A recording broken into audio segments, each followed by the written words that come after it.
It was super tough, guys. It was super tough. Hey y'all, it's time for another monthly homeschool update. Let's get into it.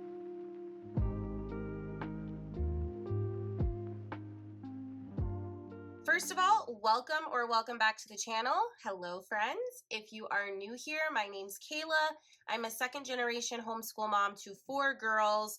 We are in our 8th year of homeschooling. I have a 6th grader, a 3rd grader, a 3-year-old, and a 1.5-year-old. I'm trying my best to be consistent with these monthly homeschool updates, or just about monthly, as close as I can get it. If you missed episode 1 for the 2025-2026 school year, I will have that in the cards and linked in the description box below.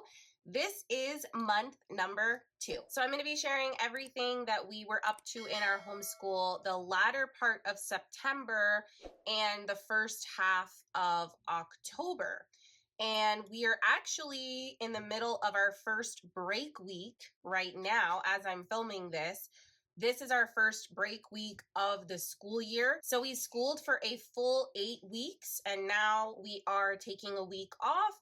And then after this break week, we will have a chunk of, I believe, 5 weeks before we take another break. That is, if everything goes according to plan and we continue with the schedule that I laid out for our school year.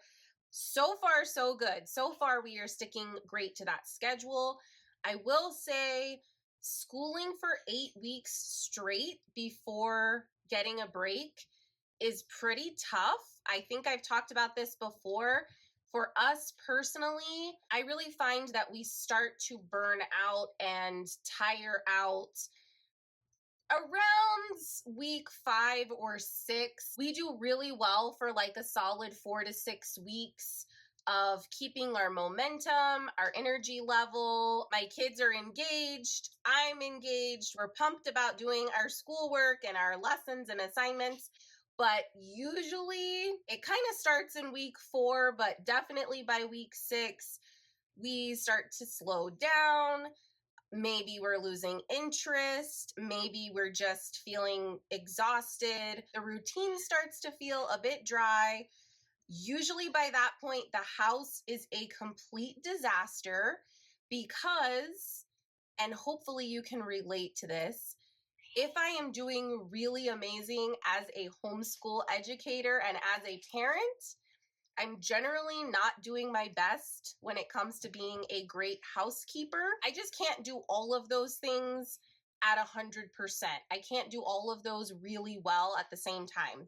If you can, if you are one of those rare gems of a homeschool mama who can do all of those things and wear all the hats and juggle all the plates really well at 100 at the same time, you have my respect and my envy. I am just not that person. Those scheduled breaks throughout the year, not only do they help us just kind of rest and reset our minds, but they also help me reset the house and get to the things that I've been procrastinating and putting off simply because I just don't have the time or the energy to give them my attention the way that they deserve. A little personal update. My youngest daughter turned 18 months and she started to get all 4 of her molars, her first molars, at the same time. Like, they were all erupting at once. And that led to a couple of weeks of her and I not sleeping very well, her not really wanting to eat solid foods, and her basically being attached to me like baby koala style. She just wanted to nurse and be held constantly. And I have done extended breastfeeding with all of my girls. They always nurse till like age 2 or even 3. We've always done bed sharing until they're 2 or 3. So this is not my first rodeo. Like, I've done all of this before, and I know it's just, it's a season of life. You have to get through it. It does eventually end. It feels hard when you're in it. But when you look back, you realize that, it's gone by very quickly. However, having that period of time align with us sort of hitting a wall of tiring out with homeschool and really needing a break, and me really trying to push us through to that 8-week mark. It was super tough, guys. It was super tough. There were several school days over the last couple of weeks where, oh my goodness, it just felt like everything was a struggle. Every single thing was a struggle. Just none of us wanted to do it. We just didn't want to do it. And that attitude, that feeling is contagious. If I'm already feeling exhausted and overwhelmed and overly tired and grumpy, my girls are going to pick up on that. And then if they have pushback or they have behavior that is just a little bit more challenging, a little bit more difficult, they don't feel like doing their lessons, you know, they're dragging things out, or they're trying to like bargain with me, like, can't we just do this tomorrow? Do I really have to do this? Can I do this next week instead? That in turn makes me more grumpy. And then it's just like a vicious cycle of bad attitudes, frankly. Bad attitudes, lack of sleep, just all the things that make homeschooling feel really tough when you're in the trenches. So the last couple weeks of this session, of this 8-week school session, they were really tough. I'm not going to lie. And this is exactly why I need to remember next year when I am planning out our school year, I really shouldn't try to push us past 6 weeks at a time before giving us a break. I did it this time because we were getting a later start in August than I wanted, and we have so much time off in the fall and the winter. And I don't really have any control over that because my husband works for the school district and he's going to be home during those breaks. So trying to schedule out breaks around having so many breaks clustered close together in the autumn and winter, that was a challenge. And then getting that later start kind of threw everything off too. So I was really dead set on pushing through for those first 8 weeks. And then I knew in the back of my head that for the rest of the school year, we don't really have any more terms that are that long between breaks. But I think if I can help it, I'm really going to try to avoid doing this next year. I'm really just going to have to put my foot down and try to make it make sense on the calendar to where we're not going past that 6-week mark, because it does make a huge difference in our attitudes, in our energy level. And yes, we were like productive. We were quote unquote productive. We did most of the things that we needed to do according to my lesson plan and my schedule. And it wasn't completely miserable. Like, it was fine, but it was a lot harder than it needed to be. Like, I could have just listened to our natural rhythm, taken a break 2 weeks ago, and it just would have made our experience a little bit lighter and more joyful. So I definitely need to remember that. I need to remember that next year when I am planning out our homeschool year. And as I'm looking at our calendar, we have one more term for the school year that's going to be tough like this, unless I find a way to tweak it. So from January through February, I have us scheduled for a full 8 weeks with 2 Mondays off. So there's a couple short weeks in there, but it is a full 8 weeks between winter break and spring break. And I might just have to schedule another week off in there somewhere, somehow, some way. I'm not even sure how it's going to make sense. But I just really don't know if we can do the 8 weeks straight again without a break. Thankfully, it seems like my toddler is past the worst of this particular teething period. I know there's more to come. She still doesn't have all of her teeth yet, but we got through a really tough couple of weeks and she's sleeping a lot better now. I'm getting a little bit more sleep. I'm feeling a little bit more like myself, and I'm hoping that we can keep that up for a few weeks and that things kind of level out, because I need them to. We live in Central Texas, so it still feels a little bit like summer outside, even though we're in the middle of October. We're still having days where we hit 90 degrees, but at the same time, the leaves are turning, the leaves are falling. My backyard, I'm currently staring out, is just all leaves, a carpet of brown crunchy leaves. The morning time and the evenings are starting to feel a little bit crisp, a little bit of a chill in the air, which is so exciting. Autumn is my favorite season. And so another thing that I've been doing during this break week is transitioning everything over for the new season. So I packed up all of my spring and summer seasonal decor. I brought out all of my little pumpkins. Decorating for the season is one of my favorite things. It brings me so much joy. And then I tackled a very pressing task on my to-do list, and that was getting the girls' wardrobes ready for cooler weather and for the new season. I pulled everything out of their closets and, out of the little bins and the drawers and all of that. And it really does feel like you have a full-on department store in your house, or like a very messy Ross. Really, like that is how it's been for 2 or 3 days in my house. Just utter chaos, piles of clothes everywhere. I go through everything for each kiddo. I see what can be passed down. We do have 4 girls, so we have a lot of hand-me-downs, which is awesome. That's such a blessing. I see if there's any items that may still fit them that will be good for the spring or the summer of next year. It's a lot of pulling things out, putting things away, packing things up, bringing things out. It feels never ending when you're in the middle of it.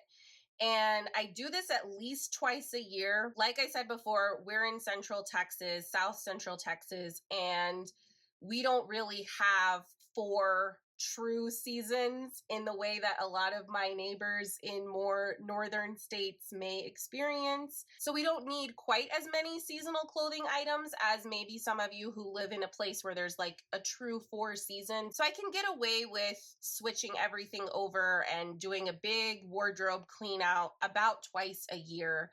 But it does always feel like just this huge mountain of a chore. And I'm still not fully done because I have bins of clothes that need to be taken to a donation drop off or to a resale shop. So yeah, what else? During our break week, I am trying to prioritize rest on top of resetting the house, deep cleaning, getting the wardrobes ready for the new season, decorating the house for autumn. All of that is work.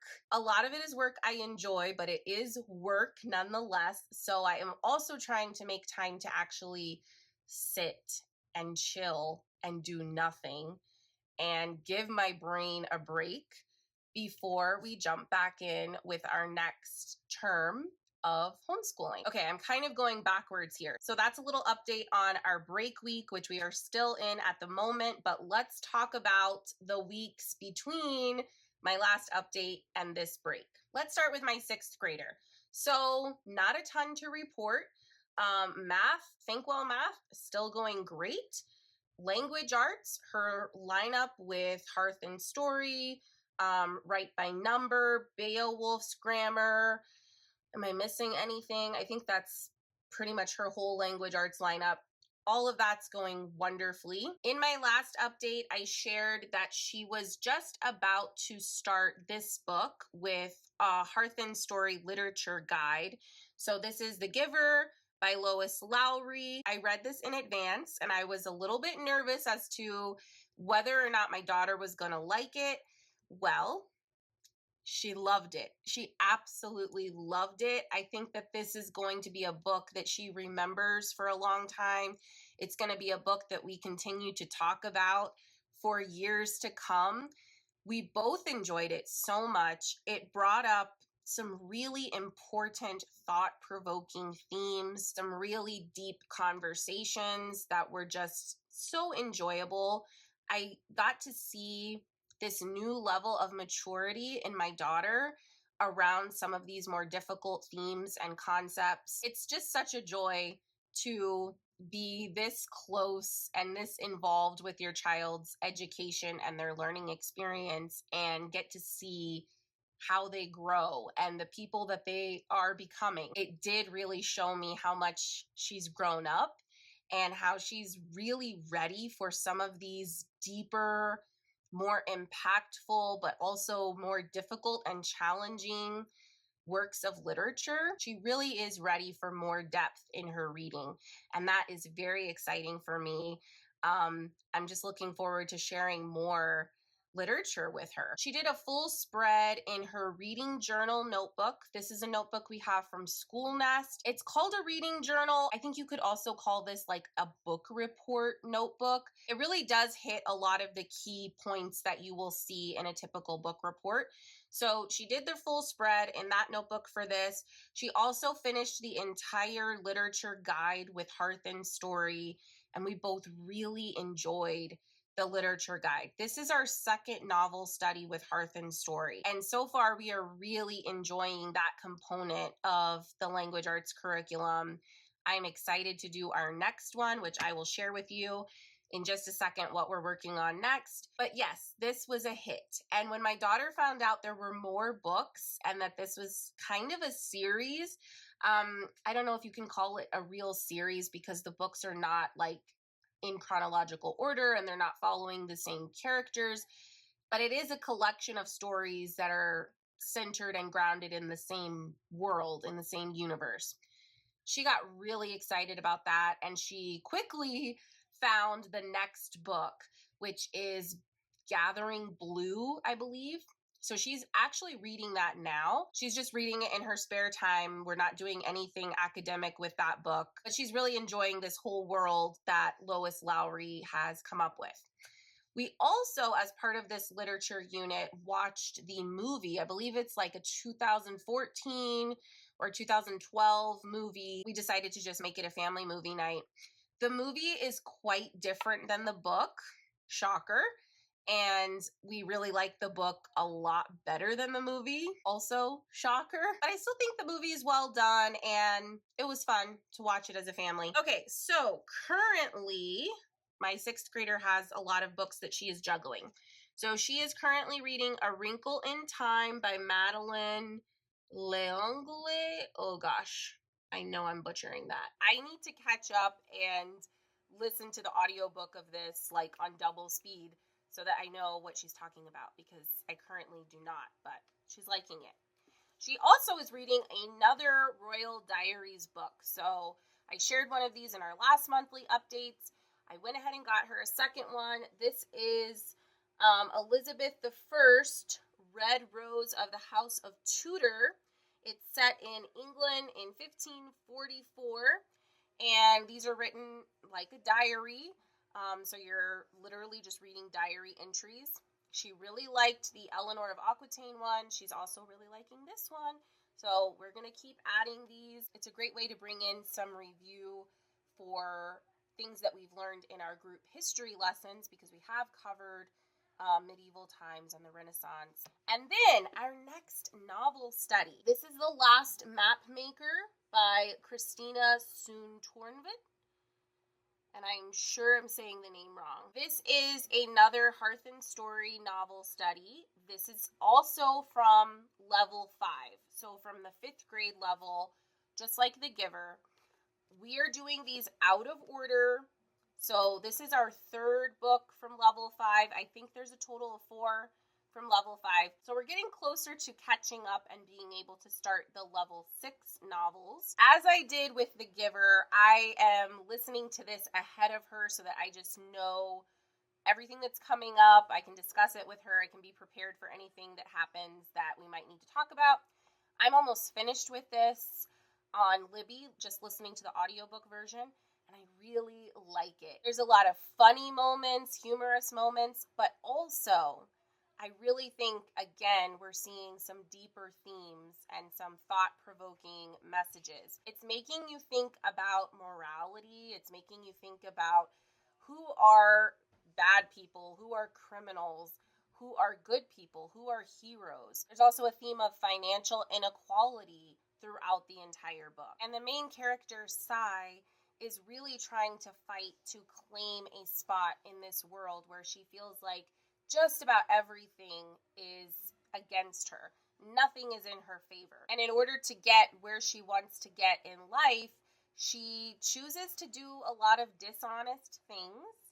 She chooses to rebel against a parent. She's rationalizing some of her decisions in her mind. She's feeling guilt over some of these decisions. She's questioning her own choices, but she's also questioning the choices that she's seeing her peers and adults and elders make around her. So there's just a lot of great stuff happening in this story, and I expect that it's going to lead to some more really great conversations with my sixth grader. Okay, so my third grader. There's also not a lot to report as far as her actual core subjects. We're doing really well with All About Reading level 4, enjoying it, moving at a good pace with it. She's doing really well with Beowulf's grammar. She's doing really well with All About Spelling level 2, although I do have a little caveat with All About Spelling level 2, so I'll come back to that in a second. I'm starting to get her back into a good routine with using write by number, so that's going well. I forgot to mention with my sixth grader, but both of my girls are still doing their typing lessons. That's all going fine. My third grader has started to really like Typetastic, more so than Typesy, which is the program we've used for a couple of years. So I think she just likes having something fresh. She likes novelty.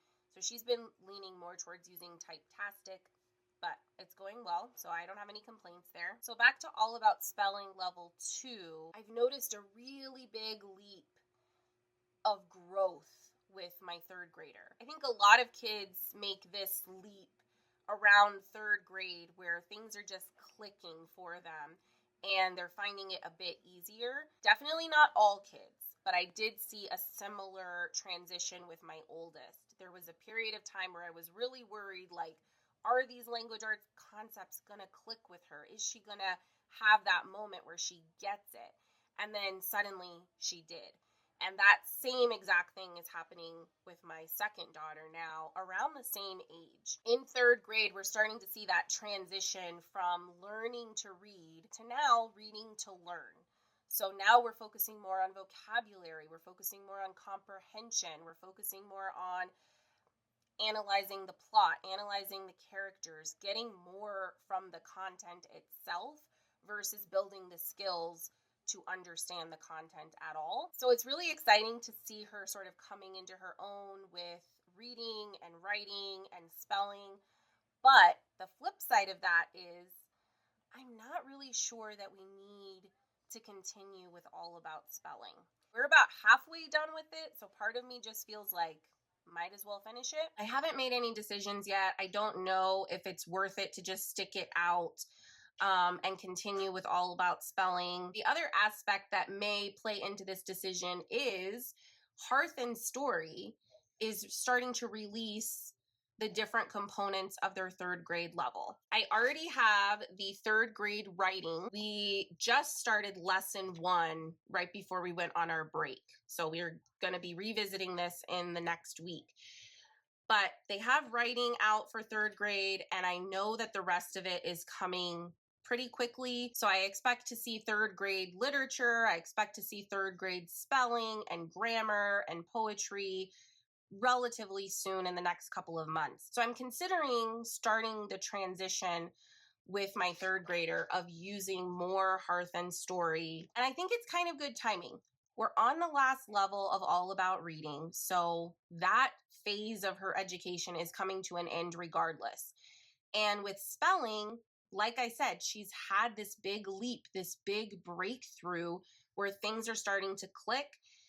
Hearth and Story, their approach to spelling is, I would say, appropriate for kids who get spelling easily.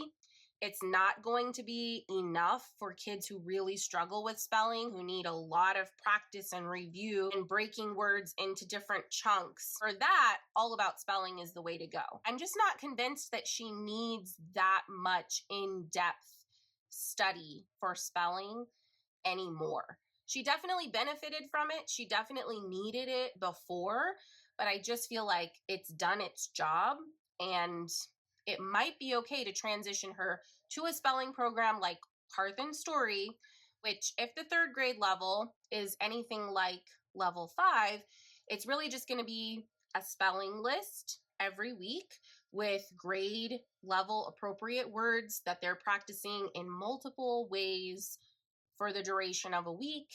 And then once they have mastery over that word list, they move on to another word list. It's a pretty traditional approach to spelling. But for kids who just, it clicks and it's quick and they are okay working at that pace, it's totally fine. The 5th grade level worked really well for my oldest. She was already at the point where she was getting it and memorizing words and spelling patterns really quickly and really easily. So I'm starting to see my 3rd grader kind of transitioning and veering into seemingly that same direction. So we shall see. We shall see with All About Spelling Level 2. It would kind of be nice to be able to let it go because there are a lot of moving parts. Similar to All About Reading, you have activity pages, you have little paper cutouts, you have flashcards.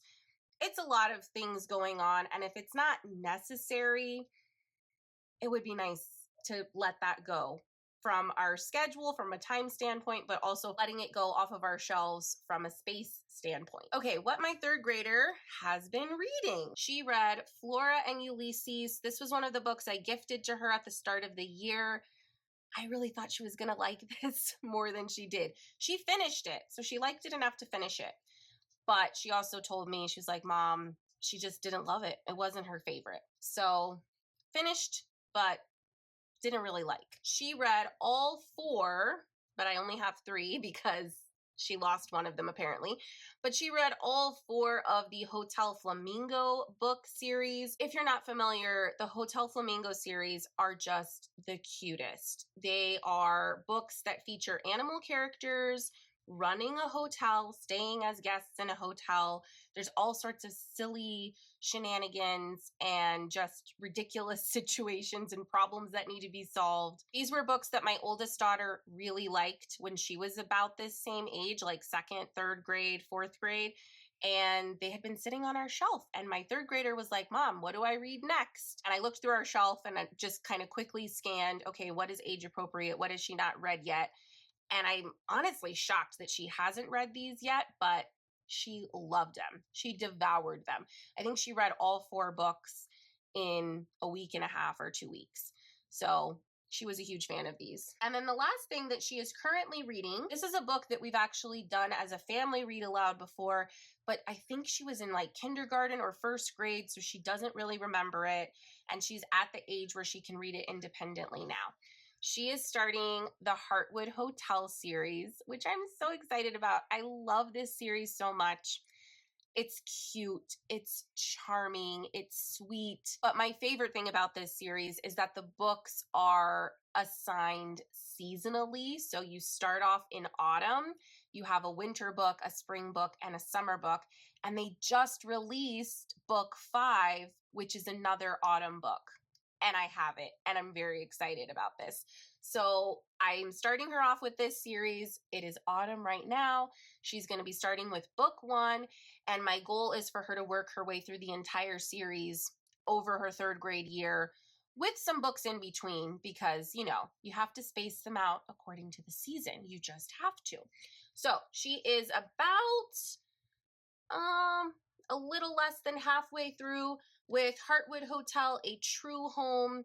She's loving it so far, which I expected because these books are magical. So she'll continue on with this series. I have not pulled in anything academic for any of these books yet. We haven't done like a novel study with her yet, but I am probably going to be doing that with this series.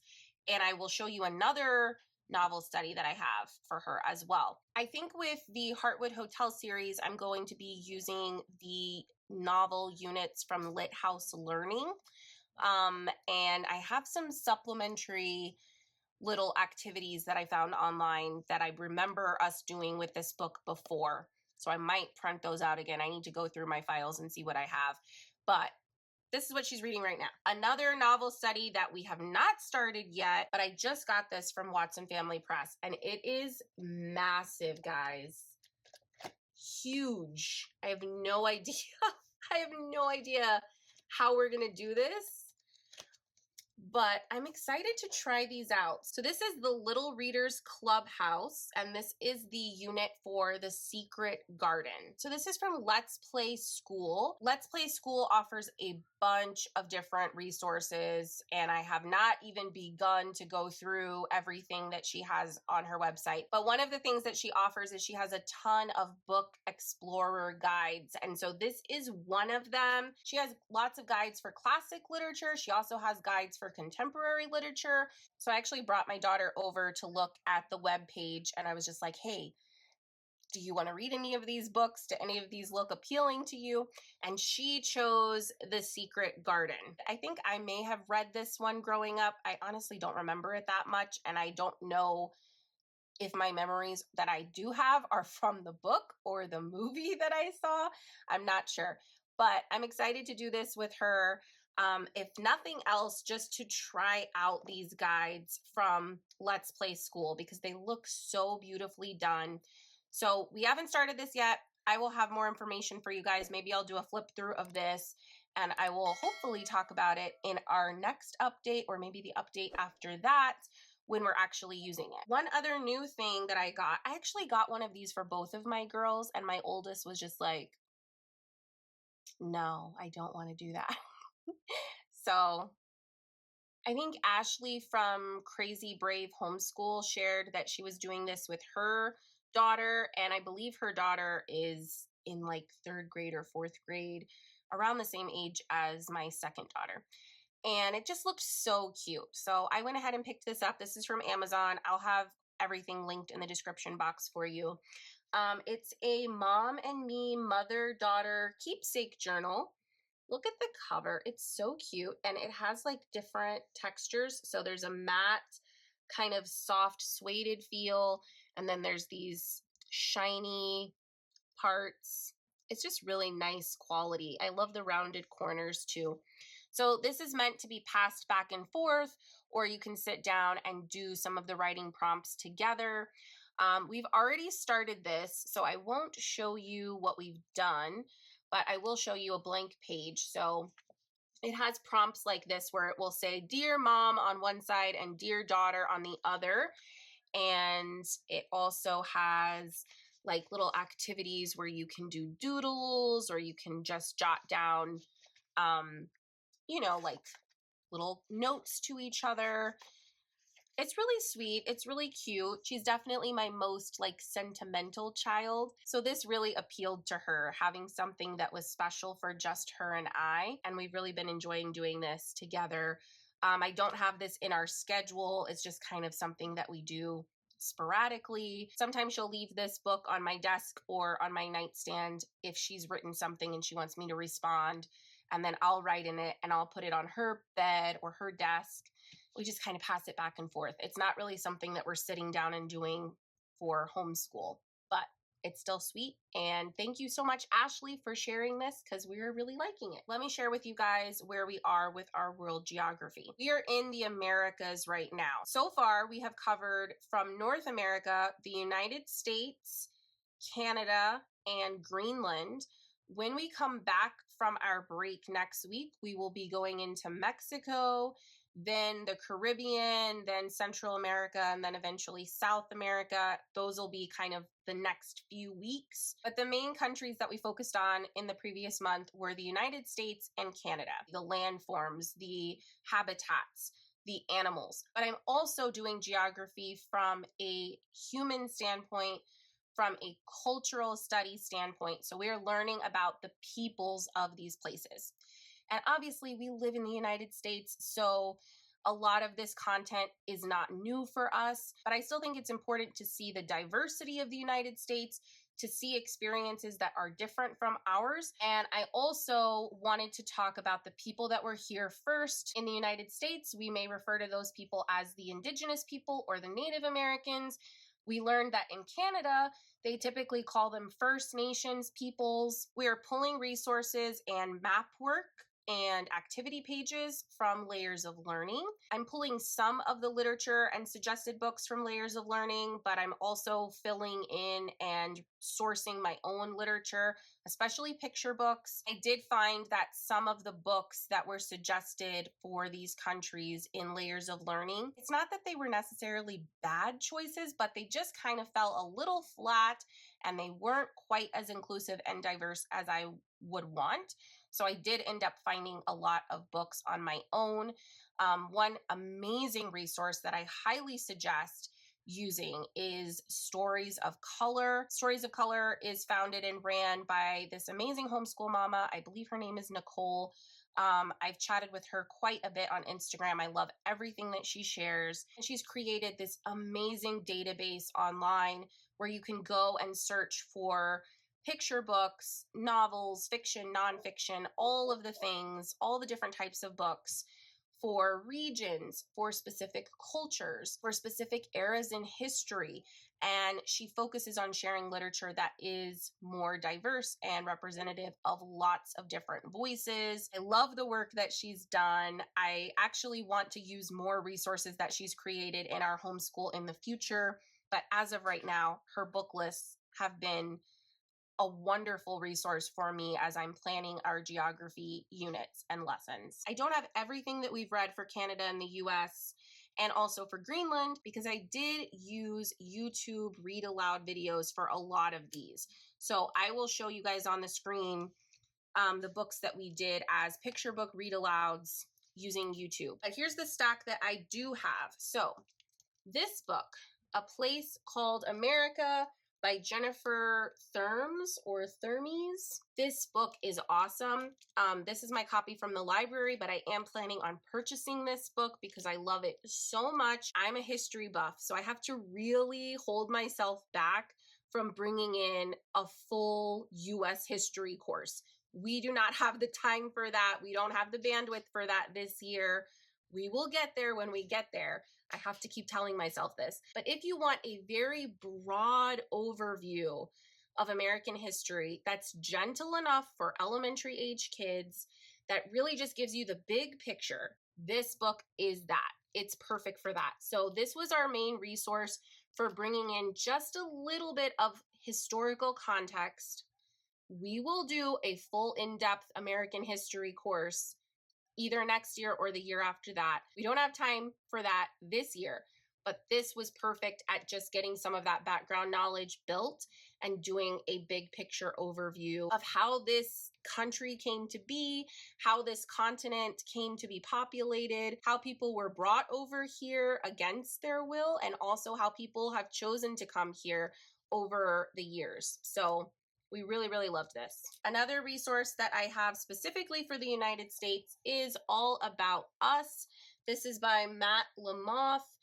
A look at the lives of 50 real kids from across the United States. This book is so well done. You start off with this simple but really great map of the United States.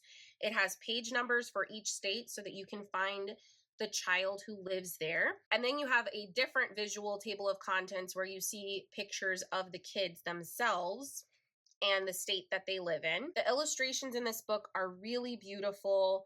You're getting to see what real life is like for all of these kids across the country. We see a diverse representation of different kids, different types of families, and you're literally getting to peek into their houses, into their rooms, into their yards.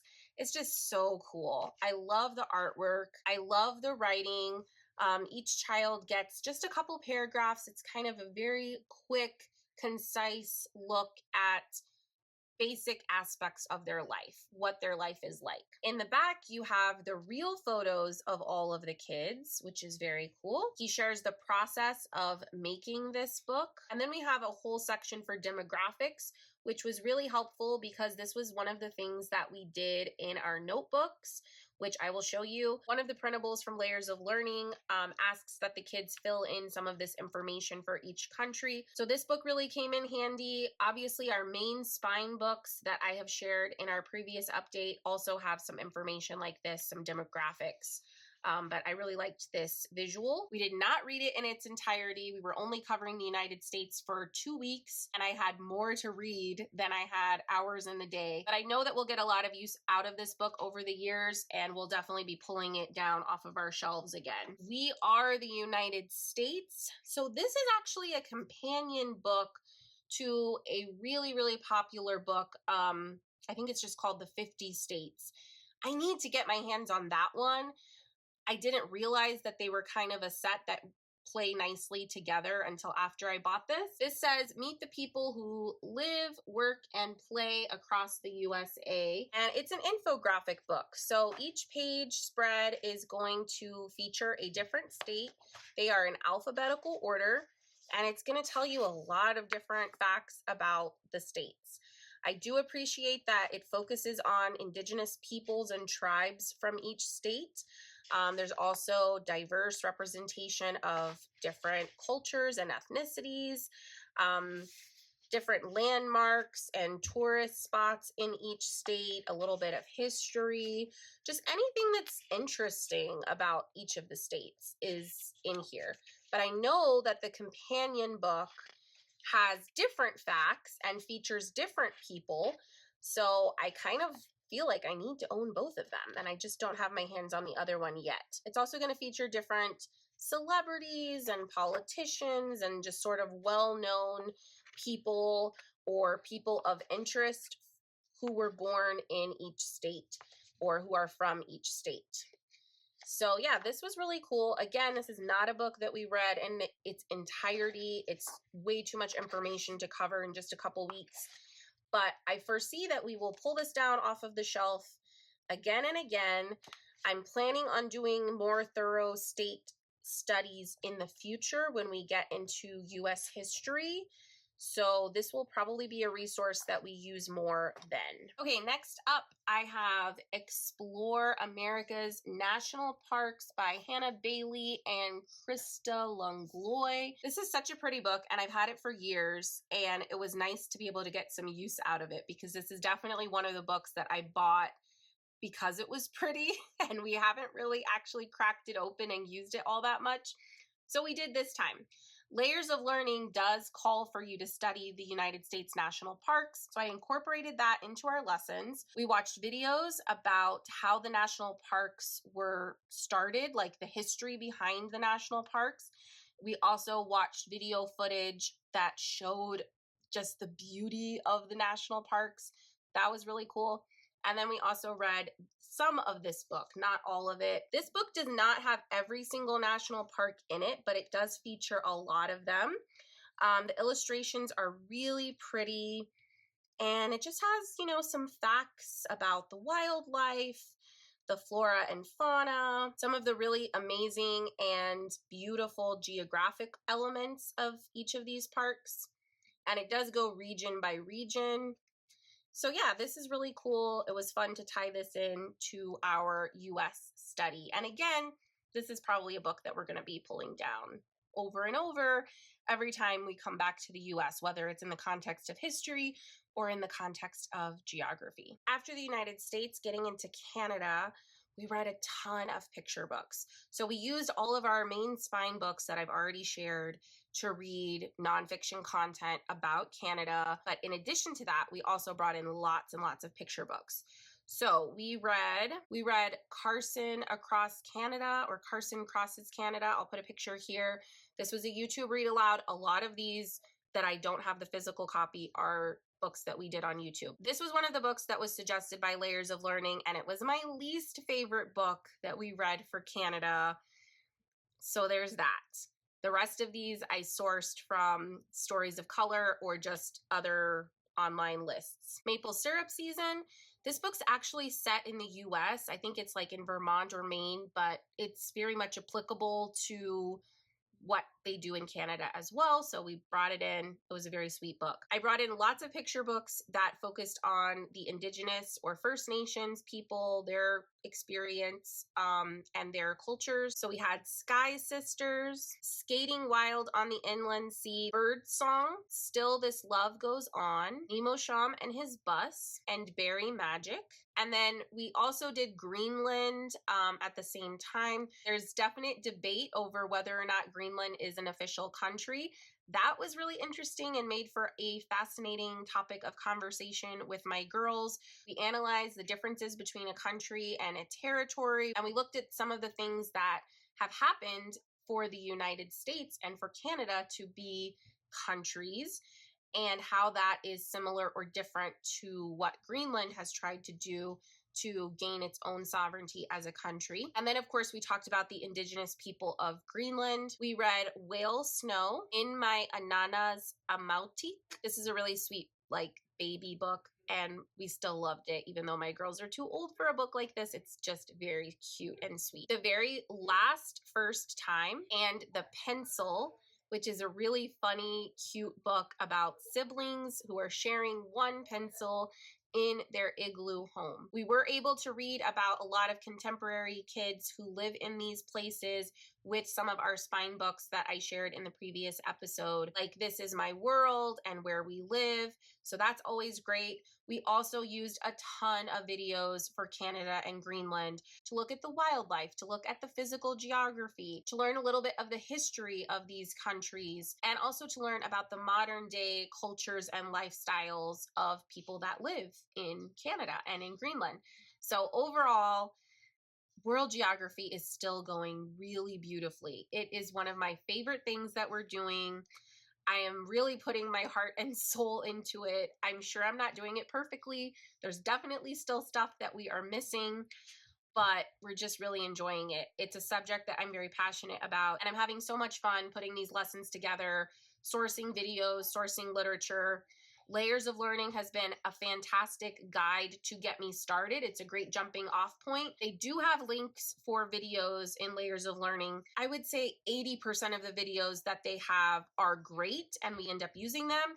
And then like 20% are a little bit of a miss for me personally, or I just find something that I like a little bit better. But overall, Layers of Learning has been doing exactly what I wanted it to do, which is get me started. Give me a starting point, and then I can go and find what I'm looking for to add and supplement and enrich that starting point.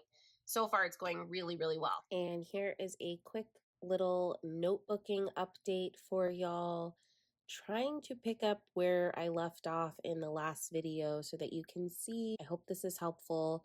I always ask their permission, and I'm not sure they will always give it, but for now, they are comfortable with sharing this work with you guys. All right, y'all, I think that is everything for this update, and it's probably way too long, just like the first update was. Hopefully I get better at these as we go. But if you made it this far, thank you so much for watching. Let me know in the comments below what you guys have been up to the last few weeks in your homeschool. Where are you at with your homeschool year? What's your favorite thing that you're studying or that you just finished studying? Have you already taken a break? Are you about to take a break? What are you looking forward to doing during that break? I want to hear all about it. I want to chat with you. You can always find me in the comments. You can always find me in my DMs on Instagram. If you need a link to anything or you have a question about anything, just let me know. I am an open book. I hope you enjoyed this update, and I will see you in the next video. Happy homeschooling, and bye for now.